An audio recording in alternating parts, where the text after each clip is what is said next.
Happened 3 weeks ago.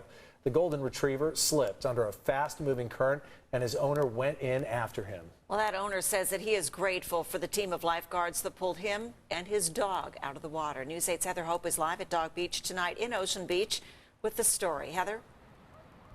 Yes, and it was about 5 lifeguards that all joined together to make that daring rescue. So dog owner Steve Neely and his dog Sawyer grateful for that team to be able to step in that day. They say no one reported the incident. They received no 911 calls, but lifeguards spotted them even with the low tides that day. Wow, I can't even begin to tell you. Thank you.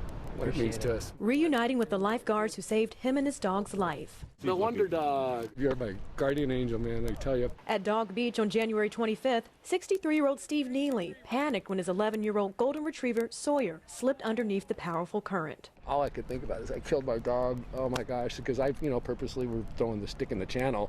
I didn't realize it was going to pull that hard. Sawyer was in a whirlpool, and Steve didn't hesitate. It's my dog. He's my family. I love him to death, and I was going for him. The pair got beat by the waves. 5 foot of white water at a time coming over us and the current going underneath us. And I can't touch, and I'm trying to lift this 80-pound dog above my head to keep him from going under. Steve says the water was ice cold and he panicked. A big one came and separated us, and I lost him. He was gone 20, 30 yards away from me like that. Despite the low tide, Ocean Beach lifeguards saw them. I saw your dog's nose. And I was like, oh my gosh, it's right there. And that's when I put the sled there and Connor grabbed it as we took the next wave. It was pretty wild. Lifeguards pulled Sawyer from the fast-moving water. And he was so lifeless when I grabbed his collar, it slid off of his head. So then I put the collar on the handlebar. And that's why he still has his collar, too.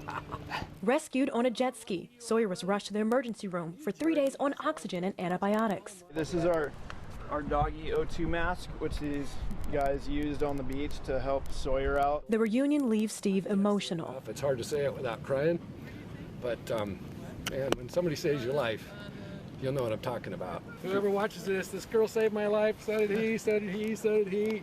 Phenomenal team. Boy, I'll tell you what. It's the most unbelievable set of trained professionals. Lifeguards stress it's not always this fortunate, so if you or your dog ever run into a similar situation, they say to call 911 and let the lifeguards handle it. I'll send it back to you, Barbara Lee and Carlo. Boy, the description of him just seeing the dog's nose poking out of the water really drives home how urgent the situation was. An incredible rescue, and yes, and those are family members kept together from that. Yeah. Like you said, that's his family. We love Sawyer. We only just saw video of him, and we love him. Bring Great dog. Bring by sometime. Don't blame you.